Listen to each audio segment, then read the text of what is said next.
अब हम बात करेंगे HTML फाइल को आप कैसे रेंडर कर सकते हैं एक्सप्रेस.js के अंदर।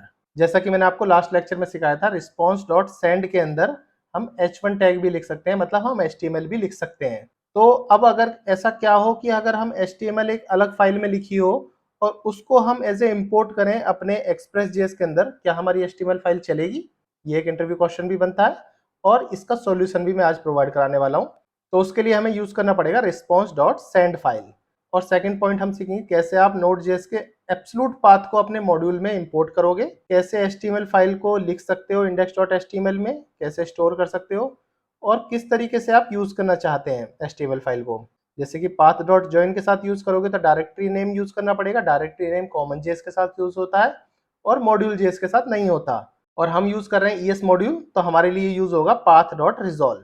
मैं आपको दिखाऊंगा डिटेल में कोडिंग करते करते path.resolve से कैसे हम अपना एब्सोल्यूट पाथ निकाल सकते हैं। और लास्ट में अपनी फाइल को मैं अपने सर्वर पे आपको रन करके दिखाने वाला हूँ कि HTML फाइल जो होती है वो सर्वर पे किस तरीके से रन हो सकती है। ये मेरी Node.js की फुल प्लेलिस्ट है जहां आपको Node.js, MongoDB, Express.js सब कुछ सीखने को मिलेगा डिटेल में।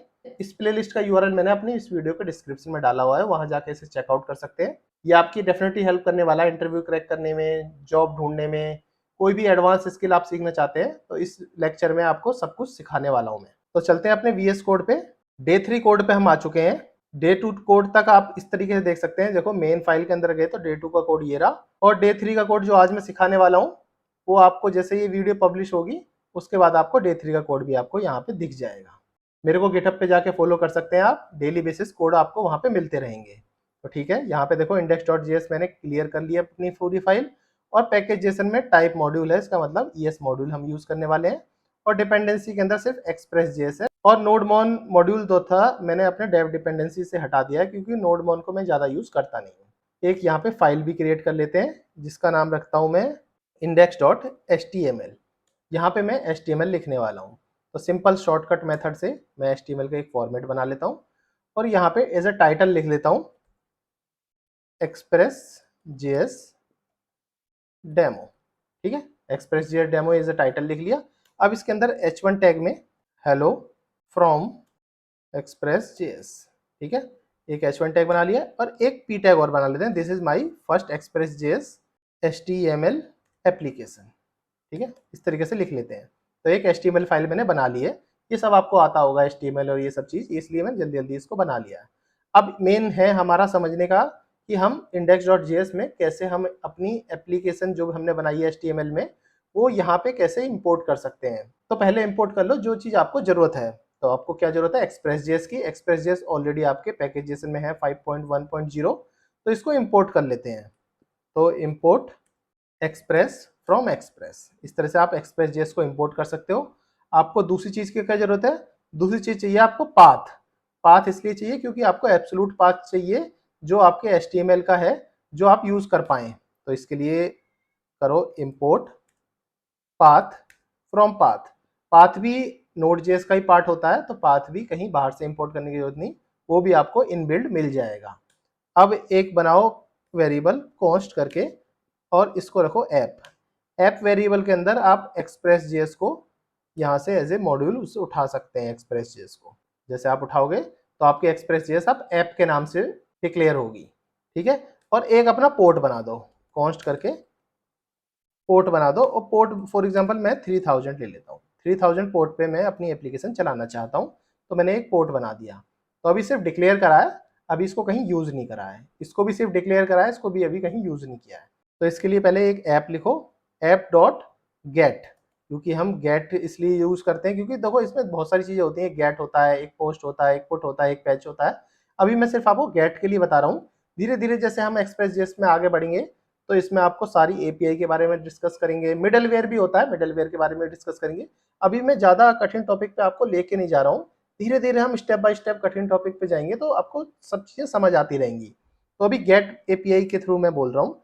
गेट API में भी होम URL बैकस्लैश मतलब होम URL की बात कर रहे हैं हम। इसके अंदर एक सेकंड पैरामीटर होता है। पहला पैरामीटर जो है राउट्स देने का, सेकंड पैरामीटर जो होता है इसका as a callback parameter होता है। इसके अंदर रिक्वेस्ट और रिस्पॉन्स मिलती है। ये सब मैं आपको डिटेल में समझा भी चुका हूँ, रिक्वेस्ट और रिस्पॉन्स किस तरीके से मिलती है। यहाँ पे हमें लिखना है अपना किस तरह से देखो जैसे ये मुझे बता रहा है, पहले मैं कंसोल में दिखा देता हूँ। कंसोल डॉट लॉग में फॉर एग्जांपल आपको निकालना है पाथ, तो यहाँ से लिखो path dot join. Path dot join में आप या तो ऐसा करो, इसको सब कुछ हटा दो, कोई नहीं, पाथ डॉट जॉइन छोड़ो, डायरेक्टरी नेम उठा के देख लेते हैं कि डायरेक्टरी नेम कंसोल लॉग में मुझे मिल रही है कि नहीं। अगर डायरेक्टरी नेम मिल गई तो हमारा डायरेक्टरी नेम से हम कर लेंगे, वैसे ये मिलेगी नहीं, जैसे मैंने आपको पहले ही बताया था हम मॉड्यूल अप्रोच यूज कर रहे हैं और डायरेक्टरी जो है ये कॉमन अप्रोच में यूज होती है। तो इसमें अब इसको सिंपल करो, ऐप डॉट लिसन में पोर्ट और server is running this port, इस तरीके से लिख लो और अपना सर्वर को यहाँ से चला लेते हैं। अब अपनी एप्लीकेशन को चला के देखते हैं कि हमारे कंसोल लॉग में क्या मिल रहा है, उससे हमें पता चल जाएगा डायरेक्टरी हमें as a ES module approach में मिलती है कि नहीं मिलती है। तो अपना लिखो नोड, जैसा हम लिख देते हैं हाइफन हाइफन वॉच और इंडेक्स डॉट JS। जैसे आप चलाओगे तो सर्वर आपका रन हो जाएगा इस पर।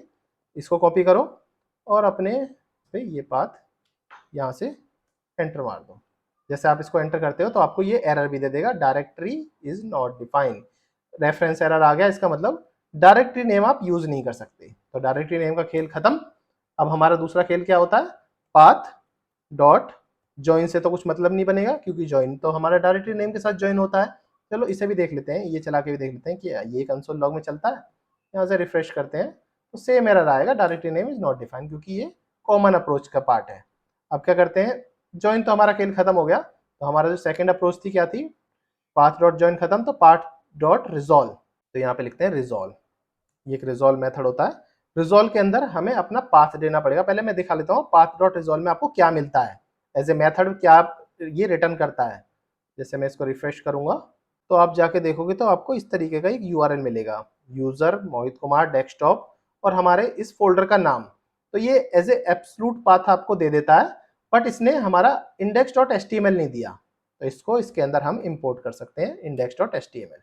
अब चेक करते हैं ये क्या पाथ देता है, यहाँ जाते हैं, इसको रिफ्रेश करते हैं तो यहाँ पे आपको एक पूरा पाथ दे दिया, देखो index.html तक। तो इसका मतलब पाथ डॉट रिजॉल्व को हम यूज कर सकते हैं। तो इसको यहाँ से कॉपी करो, कॉन्स्ट करके यहाँ पे एक लिख दो फाइल पाथ। फाइल पाथ के अंदर हम अपना ये पूरा यहाँ पे सेव कर देते हैं। अब इतना तो हमने कर दिया। अब इसके बाद हमें अपनी HTML फाइल को उठाना है। वो किस तरीके से होगा, जैसे कि मैंने आपको बताया था, वो उठेगी रिस्पॉन्स डॉट सेंड फाइल से। तो अपना करते हैं simple, response dot send file. Send file के अंदर हम पाथ नेम लिख देते हैं।